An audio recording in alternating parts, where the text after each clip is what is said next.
ಕಲೆ ಅನ್ನೋದು ಮ್ಯಾಜಿಕ್ ಅಲ್ಲ. ಕಲೆ ಇದಕ್ಕೆ ತುಂಬ ಸಾಧನೆ ಬೇಕಾಗುತ್ತೆ. ಮನಸ್ಸು ಫಸ್ಟಿಗೆ ನಮ್ಮ ಎದುರುಗಡೆ 108 ಮೆಥಡ್ಗಳು, 108 ವಿವಿಧ ಮಾದರಿಯ ಮೀಡಿಯಾಗಳು ಇವೆಲ್ಲ ಕಾಣ್ತವೆ.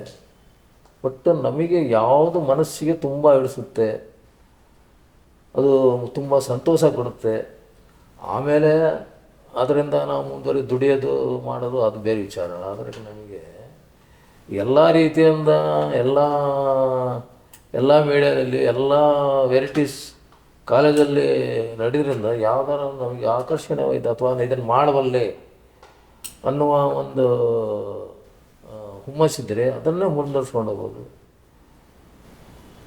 ಮತ್ತು ತಂತ್ರಗಾರಿಕೆ ನೋಡಬೇಕು, ಇದು ಹೇಗೆ ರೀತಿ ಮಾಡಿದೆ, ಯಾತಕ್ಕೆ ಆಕರ್ಷಣೀಯವಾಗಿ ಕಾಣ್ತಾ ಇದೆ, ಇದರಲ್ಲಿ ಏನು ವಸ್ತುನ ಏನಿದೆ, ಒಟ್ಟಾರೆ ನೋಡೋದಕ್ಕಿಂತ ಇದು ಆಕರ್ಷಣೀಯವಾಗಿರೋದಕ್ಕೆ ಕಾರಣ ಏನು ಅನ್ನೋದನ್ನ ಹುಡ್ಕೊಂಡು ವಿದ್ಯಾರ್ಥಿಗಳು ಅದನ್ನು ಕಂಡುಹಿಡ್ಕೊಂಡು ಅದನ್ನು ನನಗೆ ಇರೋ ಕೆಪಾಸಿಟಿಯಲ್ಲಿ, ನನ್ನ ಬುದ್ಧಿವಂತಿಕೆಯಲ್ಲಿ ಹೇಗೆ ಆಕರ್ಷಣೀಯವಾಗಿ ಮಾಡ್ಬೋದು ಅನ್ನೋದನ್ನು ಅವರು ತಿಳ್ಕೊಂಡು ಮುಂದುವರಿಬೇಕು.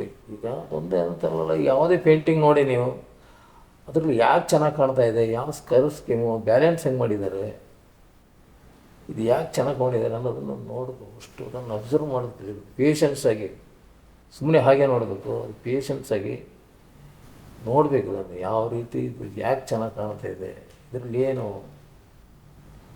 ಮರ್ಮ ಏನು ಅಂತ ತಿಳ್ಕೊಂಡು